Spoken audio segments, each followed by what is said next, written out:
Estamos chegando com mais uma semana do Esporte Mais, trazendo para você Brasileirão, Sul-Americana, Libertadores, esporte nas cidades e muito mais. Fique ligado com a gente que está começando o Esporte Mais.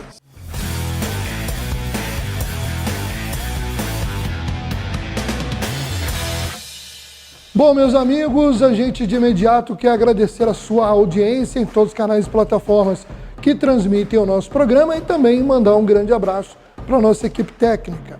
E vamos falar, para começar o programa de hoje, de Brasileirão, a rodada do final de semana. Vamos conferir os jogos que movimentaram os estádios pelo Brasil, começando no sábado com o tropeço do Flamengo debaixo de vaia ao final da partida contra o Internacional em 0-0. O Corinthians jogou contra o Goiás, né, e também tropeçou, ficou no 1-1, sendo que o Goiás chegou a estar na frente, vencendo por 1-0. No domingo pela manhã, a rodada foi retomada com a vitória do RB Bragantino sobre o Cuiabá por 2-0. 4 da tarde, o Fogão se confirmou cada vez mais líder, vencendo o Bahia com autoridade por 3-0. Na estreia, inauguração da sua arena, o Atlético Mineiro derrotou o Santos por 2-0. E o América Mineiro também venceu, continua na lanterna, mas respirou na briga para escapar do rebaixamento, vencendo o São Paulo por 2-1. O Palmeiras venceu o Vasco num jogo polêmico, que o Vasco reclama de um gol mal anulado, que poderia ter ajudado o Vasco e o Botafogo, mas quem acabou ajudado foi o Palmeiras com a vitória de 1-0. Em Curitiba, mesmo com um jogador a mais durante boa parte do jogo, o Fluminense não conseguiu vencer, ficou no 2-2 com o Atlético Paranaense. O Fortaleza, retomando aí um bom momento, venceu o Coritiba por 3-1. E, se eu pudesse, eu pulava, mas tenho que falar, o Grêmio ganhou do Cruzeiro 4-0. O Cruzeiro, se até então vinha jogando, pelo menos jogando bem, perdia, empatava, mas jogando bem, nesse final de semana não teve o que aproveitar. O Cruzeiro foi um desastre total e o Grêmio, que não tem nada a ver com isso, fez a sua parte e goleou o time do Ronaldo Fenômeno. Tá feia a coisa para os lados dos cruzeirenses. Bom, vamos aí saber a análise dessa rodada com o nosso querido Pedro Paes. Pedrinho, começa pra gente falando do Mengão, jogo sonolento do Flamengo, hein? Na noite fria de sábado, no Maracanã, o Flamengo empatou de 0-0 com o Internacional. Um jogo truncado, onde o Flamengo mais uma vez mostrou sua inoperância e não conseguiu sair aí com um resultado melhor, até porque o Internacional, um time alternativo, né, deu algumas chances ao Flamengo, mas não deu. 0-0, ainda com baixos aí, saído da Arrascaeta com problema muscular, e Luiz Araújo também logo depois, com problema também posterior da coxa. O Flamengo ainda tentou alguma coisinha daqui, dali, mas a forma com que o Flamengo joga hoje, totalmente desorganizado, não é um time que sai rápido com a bola, não ganha profundidade, é um time amarrado, um time que tem que sentar e conversar e trabalhar muito, porque o Flamengo vencedor, esquece, por enquanto tá feia a coisa. Sampaoli ainda tentou aí. O Pedro hoje é o terceiro jogador, a terceira opção, né, para entrar no ataque, ao meu ver. Jogador importante e que tá ali já quase que na ribalta ali, esquecido.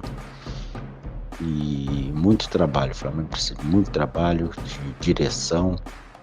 Eu lá atrás falei que o temperamento do Sampaoli com as esquisitices dele não ia dar muito certo no Flamengo, e eu acho que está acontecendo isso. O Flamengo sem rumo, sem nada, tem aí a Copa do Brasil ainda para uma última chance de título esse ano, porque dificilmente vai alcançar o Botafogo. Não é impossível, mas eu acho muito difícil. E não dá para falar do jogo. O jogo jogado fica difícil a gente comentar, porque é uma noite para esquecer. Um 0-0 terrível, Internacional também com esse time alternativo.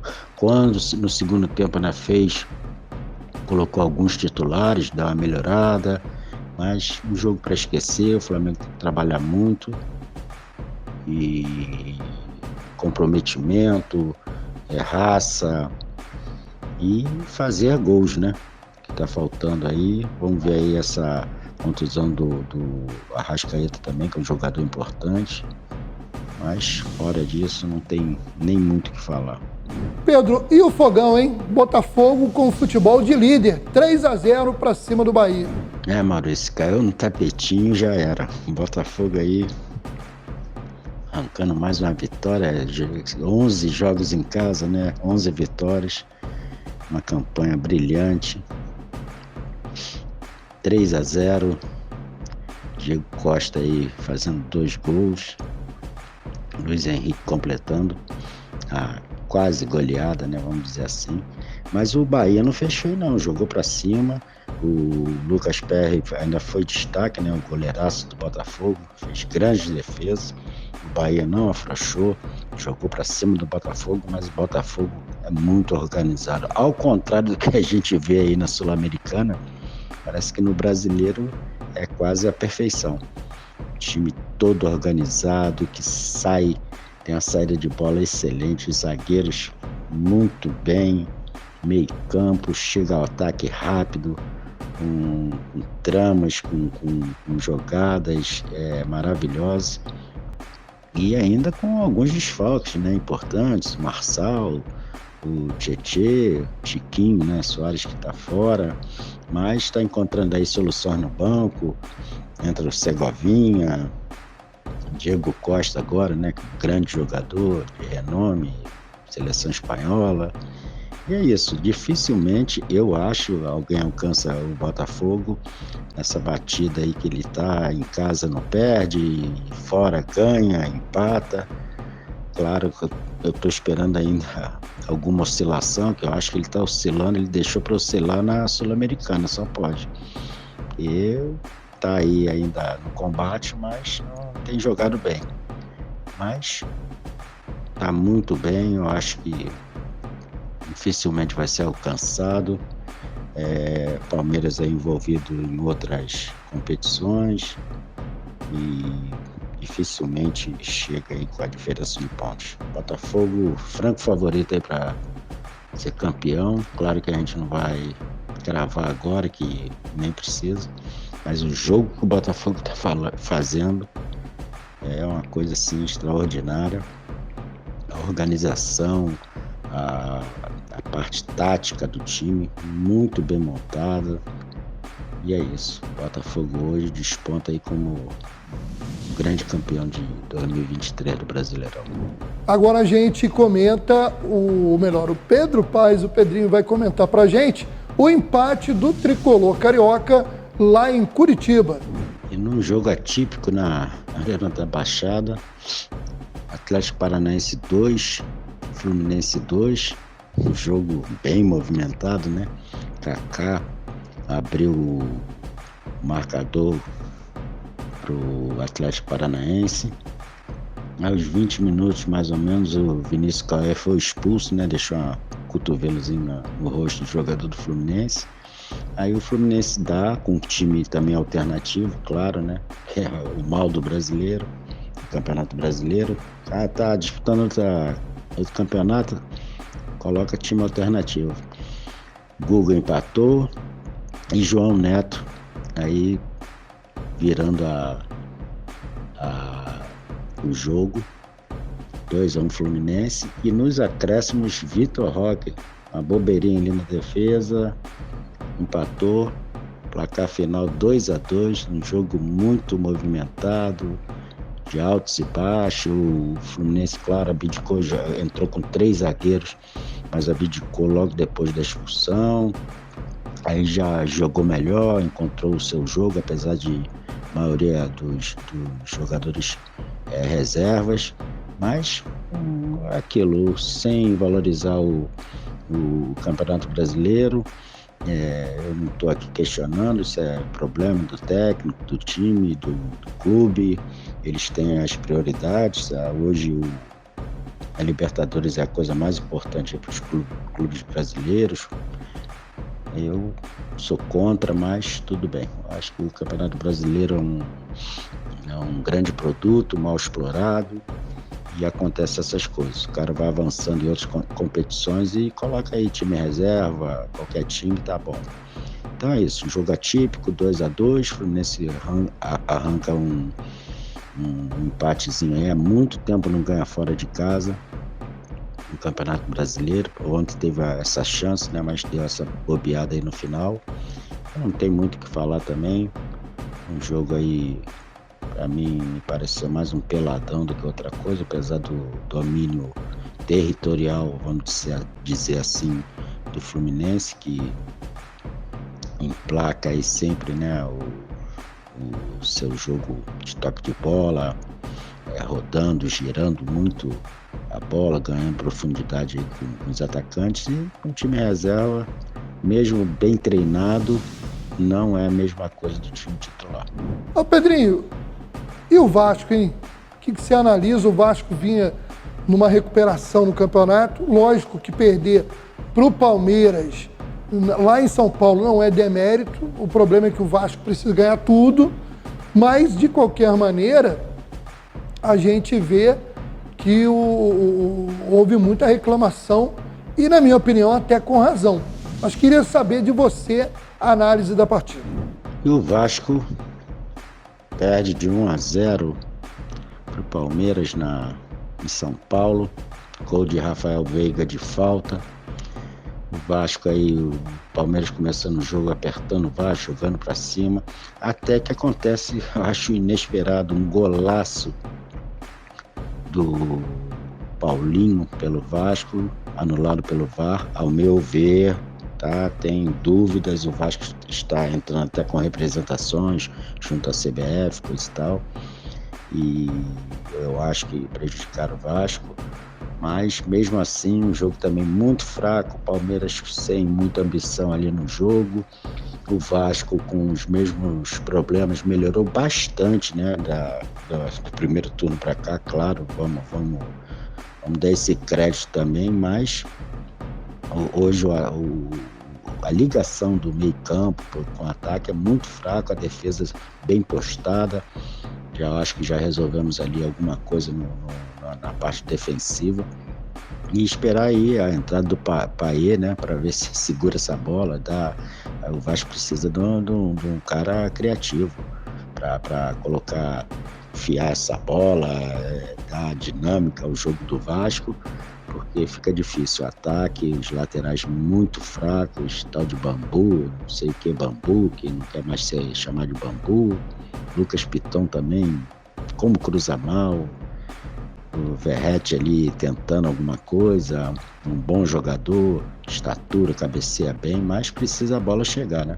Então, é acreditar aí que o Paê vai entrar e dar solução, mas a gente fica só aí na expectativa desse grande jogador dar certo ali no Vasco e não se machucar, né? Porque se ele se machucou, não tem outro para repor. Acabou. Até o final do campeonato tem que cuidar dele, não pode nem sair num dia chuvoso na rua para levar um tombo e se machucar.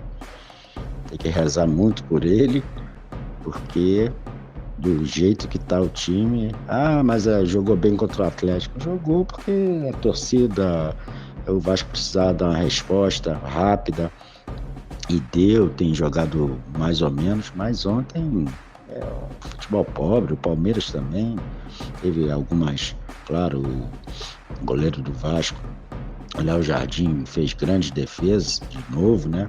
Para mim a falta, ele podia ter dado uns 2 passinhos para trás e ter colocado a mão naquela bola. Eu não achei indefensável, eu não achei. Mas é isso, o Vasco aí continua na luta contra o rebaixamento, deu alguns placares aí, ajudaram, né? Porque a maioria dos times que concorrem com ele perderam. E segue aí a sina de tentar sair do rebaixamento. E muito embolado ali com o Cruzeiro, com muitos, Bahia, Santos, o Vasco. O Vasco ainda tem um jogo a menos, vamos ver aí se dá uma melhorada. Bom, daqui a pouquinho a gente fala novamente aí do futebol nacional e também internacional, porque teremos um meio de semana de Sul-Americana e Libertadores. Mas agora a gente abre espaço para falar das divisões menores do Campeonato Brasileiro. O Volta Redonda, já classificado, ganhou fora de casa do Aparecidense por 3-2, terminou ali de vice-líder da primeira fase do Brasileiro da Série C. Os classificados: Operário de Ponta Grossa, do Paraná, Volta Redonda, Amazonas, Brusque de Santa Catarina, São José do Rio Grande do Sul, Botafogo da Paraíba, e o Paysandu do Pará e o São Bernardo de São Paulo. E os rebaixados foram o Manaus, o América do Rio Grande do Norte, o Altos do Piauí e o Pouso Alegre de Minas. Bom, pela Série D, tivemos aí também rodada, os empates aí, jogos de quartas de final. Maranhão e Ferroviário do Ceará ficaram no 1-1. A Portuguesa, Luzinha, empatou com o Caxias fora de casa 1-1. A Ferroviária de São Paulo venceu o Souza do Paraíba por 1-0. E o Bahia de Feira foi derrotado em casa pelo Atlético, ou melhor, Atletique, lá da belíssima cidade de São João del Rei, em Minas Gerais. Bom, agora vamos falar da rodada de meio de semana dos campeonatos que envolvem os brasileiros e que são competições internacionais. Começando pela Libertadores. Nessa terça-feira, o Inter decide em casa a vaga contra o Bolívar, depois de vencer La Paz por 1-0. Na quarta-feira, o Palmeiras com a vaga na mão, né? Joga em casa contra o Deportivo Pereira, meteu 4-0 na Colômbia. Não dá para imaginar nenhum desastre que tire o Palmeiras de mais uma semifinal da Libertadores. O outro confronto entre argentinos, Racing e Boca Juniors, primeiro jogo foi 0-0. E na quinta-feira teremos o Fluminense jogando contra o Olímpia, no Paraguai. Flusão fez 2-0 no Maracanã, mas vale lembrar que o Olímpia já reverteu contra o Flamengo anteriormente. Temos também os jogos da Sul-Americana, né? Temos o Fortaleza com vantagem contra o América Mineiro, temos o São Paulo tendo que reverter a vantagem da LDU, temos o Botafogo decidindo vaga fora de casa contra o Defensa e Justiça na Argentina. Bom, diante desse quadro aí dos clubes brasileiros na Sul-Americana e na Libertadores, eu vou pedir a opinião do Pedrinho de novo para falar especificamente dos times do Rio de Janeiro, o Flusão na Libertadores e o Fogão na Sul-Americana. E aí, Pedrinho? E dois jogos importantes aí para times cariocas, né? O Fluminense pela Libertadores pega o Olímpia lá no Paraguai, jogo difícil, já mostrou aí o Olímpia contra o Flamengo, reverteu aí a vantagem do Flamengo, jogou bem, bola aérea, pressão da torcida, vai ser um jogo difícil para o Fluminense, um placar 2-0 o Fluminense tem, mas não pode dar bobeira não, vai ter que jogar com muita raça, muita força, toque de bola, rodando, girando a bola e não deixando o Olímpia crescer e não fazendo aquelas faltinhas bobas perto da área para ser alçada para a área com grandes cabeceadores. Jogo difícil, complicado aí para o Fluminense, eu acho que passa, mas a expectativa é de um jogo muito difícil e o Fluminense pelo menos arrancar aí um empatezinho já tá bom demais para seguir na Libertadores. E o Botafogo dá uma melhorada na Sul-Americana, né? Pegando aí o Defensa e Justiça. Jogo difícil na Argentina. Aqui com placar de 1-1, jogou mal, sabe? Eu não sei, o Botafogo não liga a chave da Sul-Americana, não ligou ainda, tá passando de fase, mas se arrastando. Acho que com o time titular bem montado, jogando com inteligência e com a velocidade que o Botafogo joga hoje aqui no Campeonato Brasileiro, eu acho que ainda não encontra grandes problemas, mas tem que jogar. O jogo é jogado, como eu sempre falo, e esperar aí o Botafogo, esse Botafogo do Campeonato Brasileiro. Um time agressivo, um time rápido, veloz, um time que faz a ligação defesa-ataque, com o meio-campo funcionando muito bem, uma ligação rápida. E vamos esperar aí os dois aí, tanto o Fluminense quanto o Botafogo, avançando aí nas duas principais competições da América do Sul. Bom, vale lembrar, né, que eu esqueci de citar, o Corinthians, pela Sul-Americana, venceu o primeiro jogo em casa sobre o Estudiantes da Argentina, 1-0, e joga agora lá na casa do adversário. Bom, vamos falar aí de esporte nas cidades. Parabenizar alunos do GO Rose Dalmaso em Teresópolis, os alunos Felipe Gabriel, Isabeli Damasceno, Caio Evangelista, Aldemir Miguel e Jefté de Oliveira conquistaram 5 medalhas na terceira etapa do circuito Hajime de judô, disputado nesse mês de agosto. Os atletas trouxeram 1 ouro, 1 prata e 3 bronzes. Com os pódios conquistados em 2022, a equipe da escola já soma 12 medalhas em competições estaduais. Vale lembrar, com relação a essa escola de Teresópolis, que ela tem um projeto educacional diferente que envolve esportes olímpicos e o judô é um deles. Falando ainda de esporte nas outras cidades, eu quero destacar o futsal. O Magé Futsal esperando aí a confirmação das datas para enfrentar o Correias de Petrópolis na semifinal do Campeonato Carioca de Futsal Adulto. A outra semifinal já começou a ser disputada entre a Portuguesa e o Vasco. Vitória no primeiro jogo da Portuguesa por 4-1. A outra semifinal entre Magé Futsal e Correias deve ser marcada nos próximos dias. Lembrando que o Correias representou o estado do Rio de Janeiro na Taça Brasil de futsal e, infelizmente, fez uma campanha regular, não se classificou para as semifinais, mas também fez uma campanha razoável, com bons jogos, e, infelizmente, não avançou para as finais. O time do Pato Branco do Paraná acabou sendo o campeão da Taça Brasil. Agora eu quero falar de campeão e de orgulho para Magé. Nosso querido Flávio, treinador, que esteve aqui participando conosco já dessa bancada, quando o treinador do Magéense acabou de sagrar-se campeão como técnico no Vietnã. Você vai conferir aí as imagens da partida decisiva que marcou o título para a equipe vietnamita. O Flávio Cruz, ele treinou o Công An Hanoi na V-League, que é a primeira divisão do futebol vietnamita, e sagrou-se campeão nesse final de semana após empate em 1-1 no último jogo, com 38 pontos ganhos, melhor ataque e melhor defesa. O atacante brasileiro Gustavo, que já jogou no Figueirense, foi o autor do gol do empate que confirmou o título. Essa equipe tem também o John Clay, que já jogou no Vasco da Gama e também no próprio Figueirense. O Flávio Lopes, Flávio Cruz, Flávio Lopes, é uma pessoa que a gente tem um carinho muito grande, já participou com a gente aqui na bancada, fez um belo trabalho no Magéense.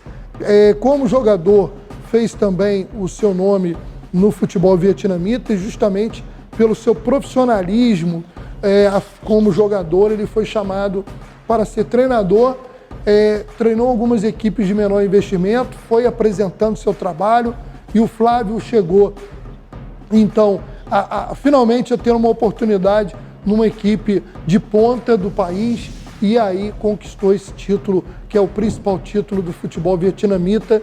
A gente fica muito feliz, não só por conhecermos a pessoa que é o profissional, que é o Flávio, mas também por sabermos que é um cara da nossa região, né?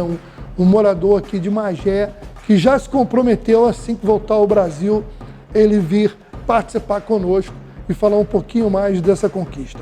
Parabéns ao Flávio, aos brasileiros do elenco e aos demais jogadores, né, que foram aí campeões no Vietnã. Muito bacana. A gente vai chegando ao final da nossa edição, agradecendo a sua audiência nos canais e plataformas que transmitem o Esporte Mais, agradecer a nossa equipe técnica e convidar a ficar ligadinho em nossa programação. Grande abraço e até o próximo.